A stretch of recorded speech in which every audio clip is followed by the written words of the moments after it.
بسم اللہ الرحمن الرحیم۔ حضرت سعید بن جبیر رحمۃ اللہ علیہ مشہور تابعی تھے۔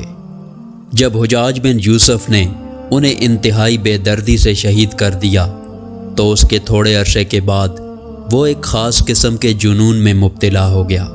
سوتا تھا تو خواب میں اسے حضرت سعید رحمۃ اللہ علیہ نظر آتے اور کہتے کہ تو نے کس جرم میں مجھے قتل کیا ہے۔ آنکھ کھلتی تو اس وقت بھی آپ کو اپنے سامنے کھڑا پاتا۔ اسی دوران حجاج کے پیٹ میں سرطانی پھوڑا نکل آیا جس کا زہر بدن میں دن بدن بڑھتا جاتا تھا۔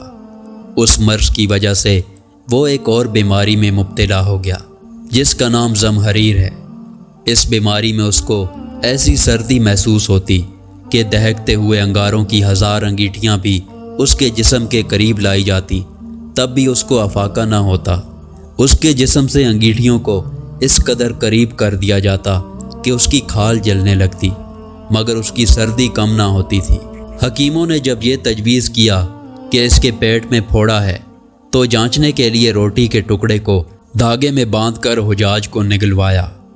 جب اس نے ٹکڑا نگل لیا تو دھاگے کو باہر کھینچا گیا اور روٹی کا جو ٹکڑا اس سے بندھا ہوا تھا وہ کیڑوں سے بھرا ہوا نکلا۔ بالآخر طبیبوں نے اس بیماری کو لا علاج قرار دے دیا۔ حجاج بن یوسف نے حضرت بصیر رحمۃ اللہ علیہ کو بلایا اور رونے لگا۔ آپ کی خدمت میں گڑ گڑا کر التجا کی کہ میرے لیے دعا فرمائیے۔ آپ نے فرمایا، دیکھ حجاج، میں نہ کہتا تھا کہ اللہ والوں سے مت الجھ، انہیں مت ستا، مگر تو نے میری ایک نہ مانی۔ اب تو روتا ہے مگر اب رونے سے کیا فائدہ؟ سعید بن جبیر کے ساتھ تو نے جو کیا یہ سب اس کا خمیازہ ہے۔ اس قسم کی مزید ویڈیو دیکھنے کے لیے ہمارے چینل کو سبسکرائب کریں۔ شکریہ۔